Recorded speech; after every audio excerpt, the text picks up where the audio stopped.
जय श्री कृष्णा। तो आज का टॉपिक होने वाला है भगवान। हर किसी के मन में यही सवाल होता है कि भगवान कहाँ है, हमें क्यों नहीं दिखते और भगवान कहाँ कहाँ है। वैसे तो भगवान सब जगह है, हमारी सोच में, हमारी आत्मा में, हमारे मन में बसते हैं। अगर हम किसी के लिए अच्छा सोच रहे हैं तो उस सोच में भगवान है।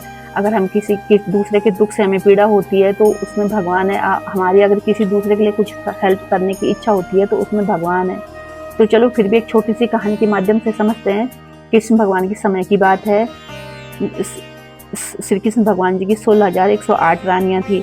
तो ऐसी नारद मुनि के मन में ऐसी आए कि चलो देख के आते हैं कि 16,108 रानियों के साथ कृष्ण भगवान किस तरीके से रहते हैं, कैसे उन्हें समय देते हैं। तो चले गए, नारद मुनि द्वारिका चले गए। तो पहले तो सबसे पहले जाके देखते हैं वो कि जितनी भी रानियां हैं 16,108 रानियां जितनी भी हैं, सबके अलग अलग महल हैं।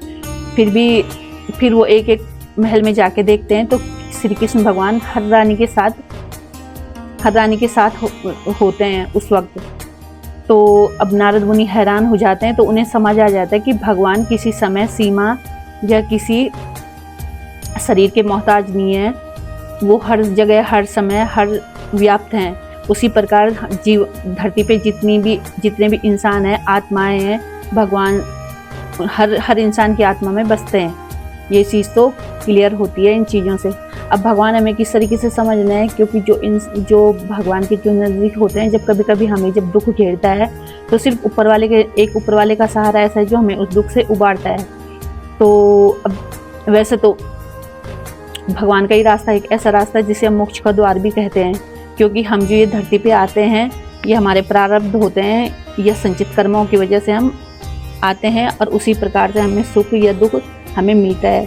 तो कुछ वर्तमान स्थितियाँ ऐसी होती हैं कि हम उनसे खुद ही दुख को हम इन्विटेशन देते हैं, फिर बोलते हैं कि ये भगवान ने हमारी ज़िंदगी में दुख क्यों भरा। उसका कारण भी हम खुद ही होते हैं। इस चीज़ को हम एक्सप्लेन दूसरी वीडियो में करेंगे। फिलहाल तो ये समझते हैं भगवान सब जगह है, भगवान हमारी आत्मा में बसते हैं, भगवान हमारे मन में बसते हैं। फ़र्क सिर्फ इतना है कि किसी को एहसास होता है, किसी को एहसास नहीं होता। तो आज के लिए दोस्तों इतना ही। हर हर महादेव, जय श्री कृष्णा। और आपको मैंने भी बहुत कोशिश करी है, एफर्ट डाले हैं मैंने भी, क्योंकि मैं भी कोई गुरु नहीं हूँ, कोई एक नॉर्मल इंसान हूँ, नॉर्मल हाउसवाइफ हूँ।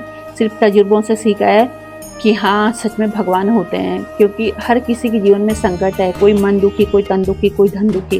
तो दोस्तों आज के लिए इतना ही। चैनल अगर मेरे थॉट अगर आपको अच्छे लगे हों तो सब्सक्राइब, लाइक और हर हर महादेव कमेंट में लिखना, या जय श्री कृष्ण लिखना। जो भी भगवान तुम्हारी आत्मा में बसते हो उनका नाम लिख के कमेंट करना। जय श्री कृष्ण, हर हर महादेव, बाय।